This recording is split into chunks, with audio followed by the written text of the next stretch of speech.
Como eu dizia no início, nós estamos louvando a Nossa Senhora neste sábado, como fazemos todos os sábados, de modo muito especial. Nossa Senhora com todos os seus títulos, Rosa Mística, Mãe da Igreja, que é a missa que estamos celebrando, e Nossa Senhora, Mãe das Vocações, que tem intercedido sempre, intercede, pedimos sempre sua intercessão pelas vocações sacerdotais, pelas vocações à vida consagrada, pelas vocações dos irmãos fiéis, leigos e leigas da nossa igreja. Agradecemos a Deus pelas vocações, a instituição dos ministérios destes 4 irmãos que acabamos de acolher, se insere numa sequência de tantos benefícios que Deus tem nos concedido no campo das vocações, como foi há 15 dias atrás a ordenação diaconal do diácono Jones, do diácono Jorge, diácono Jones, que auxilia no Sagrado Coração de Jesus, santuário, ao Monsenhor Antônio Robson, diácono Jorge, que é responsável pela área pastoral Sagrada Família, lá na Vila Piauí, na periferia de Ferraz de Vasconcelos. Tivemos também a semana passada a graça da ordenação sacerdotal de Padre Domingos, Padre Ulisses, e só temos que agradecer a Deus. Neste ano mesmo, já tive a oportunidade de ordenar diversos diáconos, diversos padres, além desses nossos últimos da semana passada, outros padres da nossa diocese e também religiosos, das congregações de Sion, da família dos discípulos, e diáconos permanentes, como o diácono Lídio, que está por aqui. Diácono Lídio foi este ano, logo no início, juntamente com o diácono Maurílio, também o diácono Samuel, lá de Itaquaquecetuba.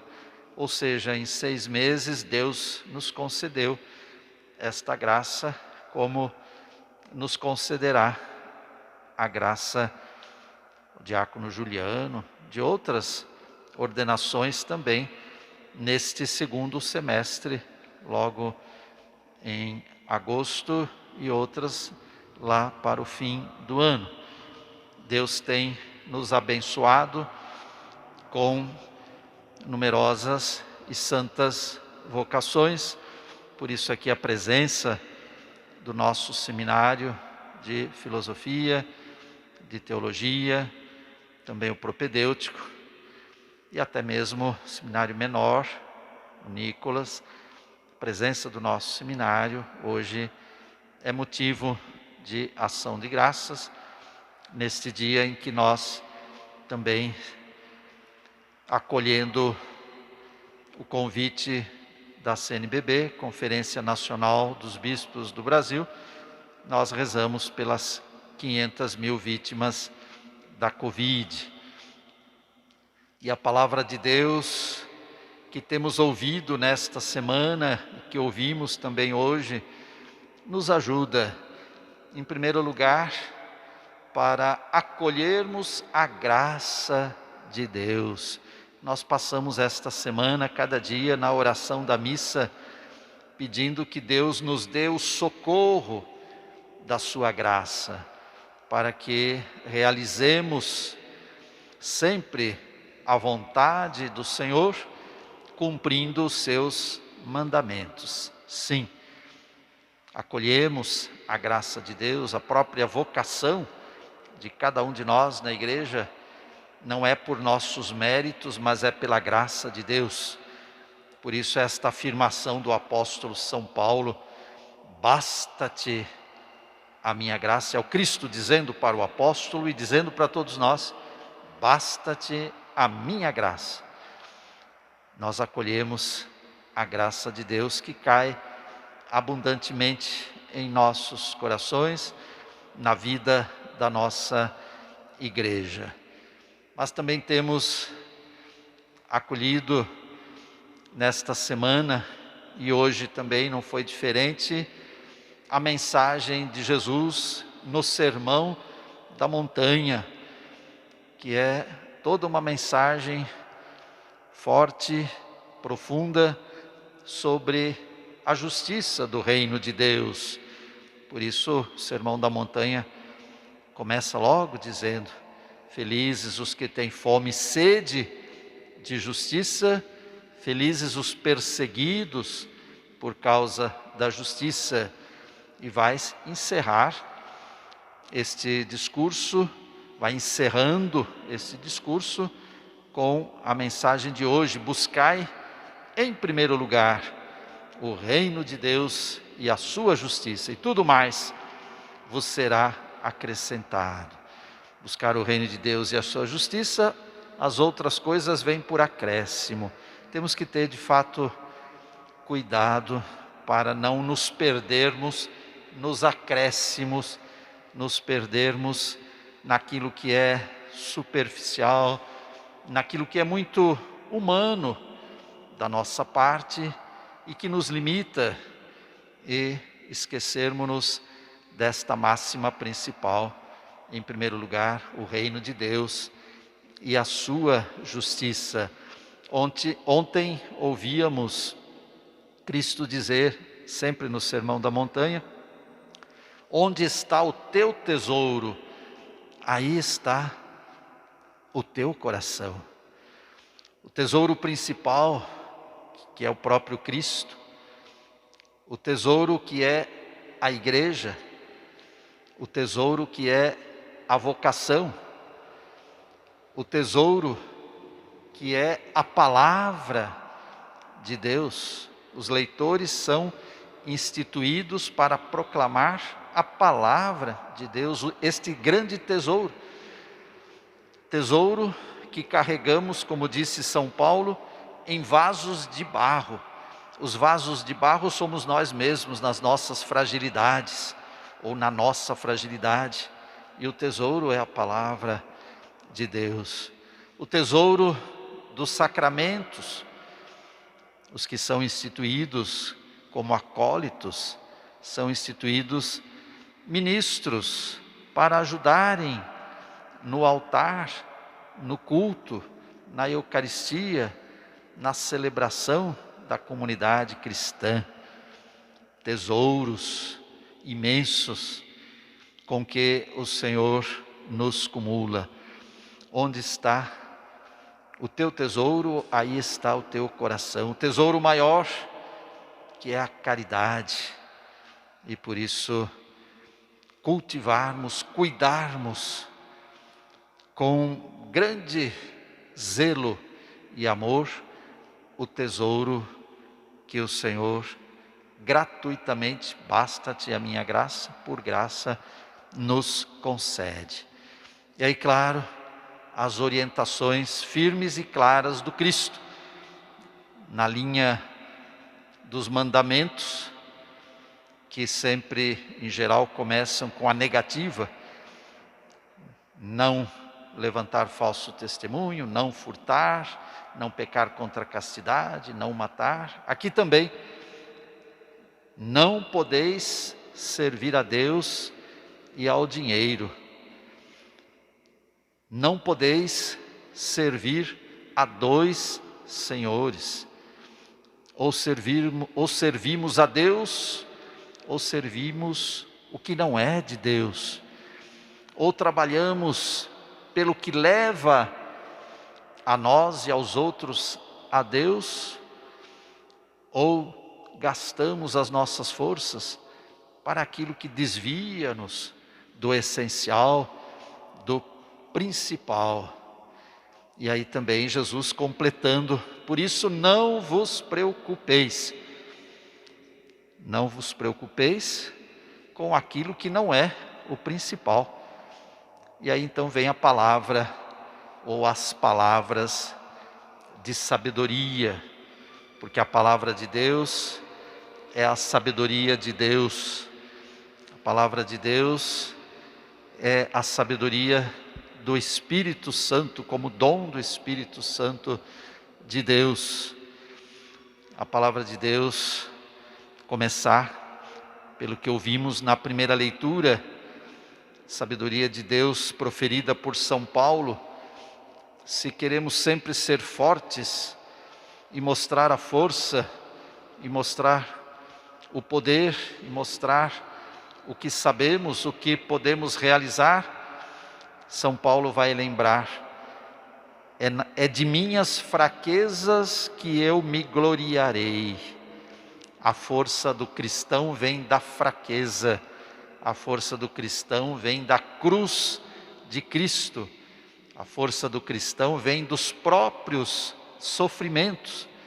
São Paulo vai dizer: as angústias e as perseguições sofridas por causa de Cristo. Felizes os perseguidos por causa da justiça, porque deles é o reino dos céus.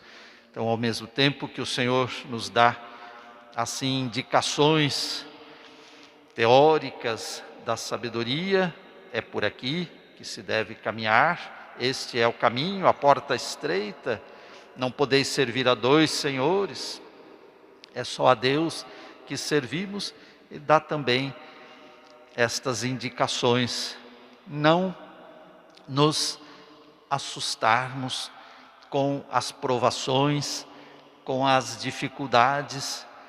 As primeiras delas, as limitações, as primeiras delas são as nossas próprias debilidades, os nossos próprios pecados, mas também tudo que vem de fora, de fragilidade, de incompreensão, de perseguição. Então, indicações da sabedoria de Deus que nos enche de alegria, porque sabemos que é a partir daquilo que somos, desses vasos de barro que somos nós, com os espinhos que temos em nossa carne, como disse São Paulo, é que o Senhor se serve de nós como instrumentos da sua ação, instrumentos da salvação do Cristo, instrumentos para que a humanidade encontre sempre mais o sentido verdadeiro e construa a paz, a justiça e a fraternidade. O Evangelho vai nesse sentido nos colocar atentos à hierarquia dos valores. O que é que vale mais? Quando Jesus fala a vida em primeiro lugar, a vida mais do que o alimento. Nós nos alimentamos para viver, nós não vivemos para nos alimentar. Por isso a vida é o valor máximo. Quando diz não podeis servir a Deus e o dinheiro, a vida vale mais que o dinheiro. O dinheiro a serviço da vida e não a vida a serviço do dinheiro. O dinheiro a serviço da saúde e não a saúde a serviço do dinheiro. Jesus é bem claro ao nos apontar os valores. O corpo vale mais do que a roupa. Usamos roupa por respeito ao nosso corpo e não usamos o corpo por causa da nossa roupa. É o contrário, a hierarquia de valores. A vida sempre o dom máximo de Deus. A caridade, o amor fraterno, sempre em primeiro lugar. A fé agindo pela caridade, como também nos diz o apóstolo São Paulo. E aqui então essas indicações tão práticas para a nossa vida e para a nossa vocação. Contar com as fragilidades, olhar para o alto, as coisas do alto, aquilo que tem mais valor, que são os verdadeiros valores, e a contemplação da presença de Deus, onde Deus se manifesta. de modo especial no ser humano e na natureza. Olhai as aves do céu, como Deus cuida, elas não se preocupam, como Deus cuida delas, como Deus as alimenta. Olhai as flores do campo, como elas crescem sem trabalhar, sem se esforçar. Deus dá a vida, como também cumprem o ciclo da sua vida, às vezes até só de um dia, como diz o Salmo, de manhã, de modo vicejante floresce, à noite já murcha e fenece. Uma imagem da nossa vida, que também é frágil, mesmo que não dure apenas um dia, mas mesmo que dure, como diz o Salmo, 80 anos ou mais, tudo é tão passageiro, mas não é nada passageiro ou passageira a presença de Deus em nossa vida, não é passageiro o bem que fazemos, tudo isto é perene, tudo isto é eterno, porque todo o bem, toda a caridade, todo o amor, tudo é sinal da presença de Deus, e Deus não passa, tudo passa, só Deus não passa. Portanto, queridos filhos que hoje recebem esses ministérios de leitor para proclamarem a palavra de Deus, de acólito para servirem o altar do Senhor, aí está a indicação, aí está o caminho, já nesta fase, estar a serviço da palavra, estar a serviço do altar, para que depois, como ministros ordenados, ainda mais plenamente, pela graça do sacramento da ordenação diaconal, sacerdotal, serem plenamente, ontologicamente revestidos destes ministérios da proclamação da palavra, do serviço à liturgia e, sobretudo, o ministério da caridade,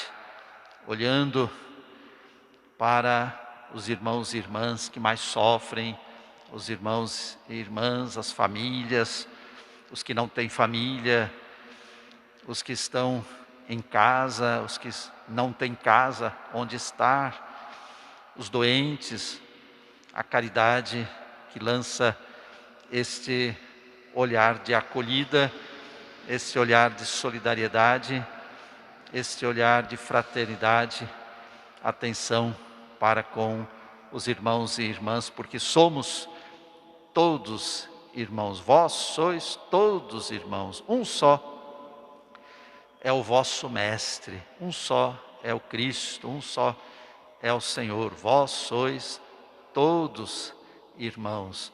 Ministério da Palavra para proclamar toda esta verdade, Ministério do Acolitado para celebrar toda esta realidade da vida divina em nós e do chamado, ou seja, da nossa vocação. Amém.